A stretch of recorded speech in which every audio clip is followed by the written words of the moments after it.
Assalamualaikum warahmatullahi wabarakatuh. Alhamdulillahi rabbil alamin. Wassalatu wassalamu ala ashrafil anbiya wal mursalin Sayyidina Muhammadin wa ala alihi wa sahbihi ajma'in. Amma ba'du. Rabbi shrah li sadri wa yassir li amri wahlul 'uqdatam min lisani yafqahu qawli. Your Excellency, honorable judges, respected school principals and teachers, my dearest friends and all audiences, brothers and sisters in Islam. First and foremost, all praises unto Allah, the Lord of the world, and the sequel is for those who seek the duty unto Him. Further, there will be no hostility except against the wrongdoers. Next, blessings and salutations upon the most honorable Prophet and Messenger, Muhammad sallallahu alaihi wasallam, who has guided us from the darkness into the brightness. And peace to his families, all his disciples, and those who follow them in goodness to the day of judgment. I am Nibras, the grade 7 student of SMP Pidato Bahasa Aceh. On this occasion, please allow me to talk about being a balanced student with good quality and technology, at the same time reliable in the worship of Allah. My dearest brothers and sisters in Islam, we will talk about the students, the other youngsters, the hope for the future, who will carry out the struggle for the sake of a better tomorrow of the Ummah and the country. We, students from Islamic schools, are the hope for our religion, Islam, who will strive for the sake of maintaining the Muslim identity and who will safeguard the younger generation from the potential of a destructive lifestyle. We are the students, the youngsters, are the leaders of the future.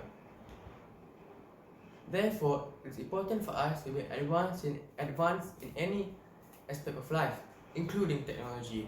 In the past, from the 8th to the 14th century, Islam was the golden age. We were more developed than any other civilizations in the world. However, unfortunately, if you see today, Muslim countries are still far behind and very dependent on the technologies or innovations created by non-Muslims. If we do not learn technology and create our own, we will be forever behind and become reliant on others.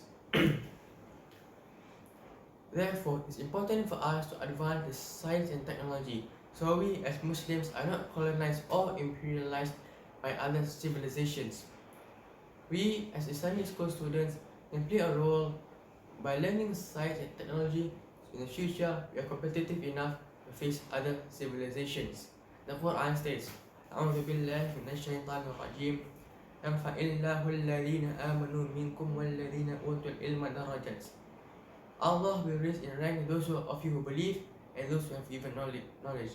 Islam is a universal religion that encourages its believers to the advancement of knowledge and development of technology. But remember, technology has a double impact on our lives. It can be both destructive and constructive. For example, if we use our mobile phones, the computers, and the internet in order to search or study relevant information in order to do our homework, it's good because we acquired a certain knowledge on a particular topic. However, if we use our mobile phones, our computers, and the internet in order to play games and waste our time for unnecessary stuff, that is destructive and it could damage our future. We should not keep quiet to ourselves when we know the negative impacts that happen to our society because of technology. We as Islamic school students have to become a good example when dealing with technology. And Allah states in the Noble Quran, أعوذ بالله من الشيطان الرجيم وَتَكُنْ مِنْكُمْ أُمَّةٌ يَدْعُونَ إِلَى الْخَيْرِ وَيَأْمُرُونَ بِالْمَعْرُوفِ وَيَنْهَوْنَ عَنِ الْمُنكَرِ وَأُولَٰئِكَ هُمُ الْمُفْلِحُونَ. Meaning, let there arise out of you a band of people inviting what is right, enjoining what is good, and forbidding what is wrong. They are the ones who attain felicity. In this verse, Allah wanted us to be good ummah calling for the good and preventing from the wrongdoing. My noble brothers and sisters in Islam, once you master the technology, there's something else that is equally as important. That is our faith, our iman, our deen, Islam. Our iman can be a filter and our deen can be a path for us as Islamic students to face the challenge of technology. We make Allah as a motivator. We learn and use technology because of Allah. We study because of Allah. By worshipping Allah, we are using technology for good purposes as ibadah, our way to be close to Allah. It is important to keep the balance that we Indonesians call ibtak and imtak, the science and technology and the iman and taqwa, our fear to Allah. A very famous German scientist, Albert Einstein, once said, "Science without religion is lame, religion without science is blind." In the past, Indonesia had one of the most respected scientists and Muslim leaders, the late Major Habibie rahimahullah. People called him berotak Jerman berhati Mekah, meaning German brain, Mekah heart, because not only was he qualified in sciences, he was also a practicing Muslim. And I believe we as Islamic students can follow on his path to become a great Muslim leader and scientist, inshallah. Finally, that's the conclusion.